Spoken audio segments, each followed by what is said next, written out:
Ito na guys yung niluluto na barbecue ni Diwata doon sa kanyang pwesto. Yung Diwata Barbecue. Ito guys. Kung akala nyo guys si Diwata ang gumagawa nun, hindi guys. Pinibili lang din ni Diwata yon. So inaangkat niya lang yung kay Nanay Susan. Ito na siya guys. Ayan. Marinated ng 24 hours kaya talagang malasang malasa to guys. So guys, open to for resellers or personal pang stock, pang negosyo. Bahala kayo.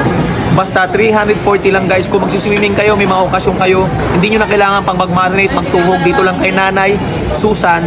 Pwede nyo nang mabili yan ng 340 pesos. Ayan guys ha. Ito na yata yung pinakamasarap na barbecue na natikman ko sa buong Metro Manila na pwede mong gawin pang negosyo, pang stock, pang handa na hindi ka na maaabala. Dahil dito ay marinated at ready mo na tong mabibili. Nagulat pa nga ako dito guys dahil sabi ni Nanay, isang sikat sa social media ang regular na customer ni Nanay dito na kung tawagin, Diwata ng Pasay. Tama nga kayo na narinig guys, dito nga binibili ni Diwata yung barbecue na niluluto sa restaurant niya. Even nga yung pares na ginagamit niya na pangluto, dito niya rin kinukuha kay Nanay. Kaya naman kung gusto mo masubukan yung mga barbecue ni Nanay, dito mo lang ito matatagpuan sa may Susan Meat Shop na located dito sa may Libertad, Pasay Mall and Public Market. At dyan sa may gilid ng Pasay Public Market, may maliit na butas, pasok lang kayo dyan. At hanapin nyo lang tong pwesto ni Nanay Susan Meat Shop, madali lang siyang hanapin. Nay, good afternoon Nay. Magkano po yung bigay nyo ng mga barbecue nyo dito po? 340, 1 kilo. 1 kilo. Tapos ilang pieces na po yun? 20 pieces. pieces. Okay. Nakakailong kilo po kayo ng barbecue sa buong maghapon? 200 kilos yan. 200 kilos. Napakadami. Bakit ganun kadami? Sino po ang mga customer nyo namang umorder sa inyo? Number 1, si Diwata, yan. Pero kasi marami yung customer, hindi ko lang masyado kilala yung pangalan. Pero kilala ko yung mga mukha nila.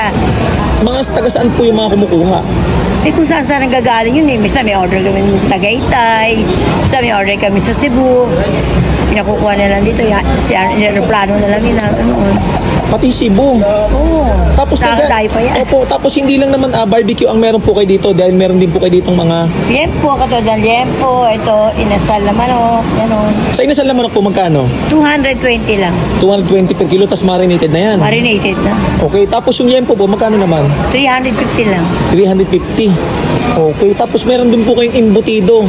Embutido, gano'n. Special pa yan. Special, tapos hindi gawang harina po yan, no? Ay, di. Balita ko nga po, 350 grams, Ang isang, ano niya, isang balot. isang balot. Okay. Magkano lang yung pinuhunan mo nung una yan? Anong first timer ko, 1,000 nga lang ang puhunan ko doon eh.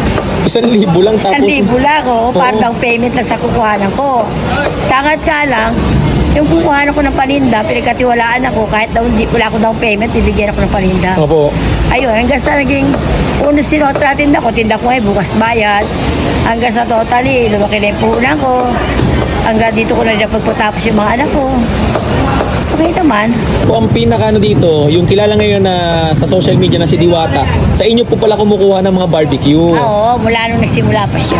Opo. Nag-start siya, totally suki ko na siya. Opo. Ano po yung mga kinukuha nyo ito para sa barbecue? Dati kumukuha sa akin ng pares, mga taba ng pampares, tapos saka yung barbecue, yon.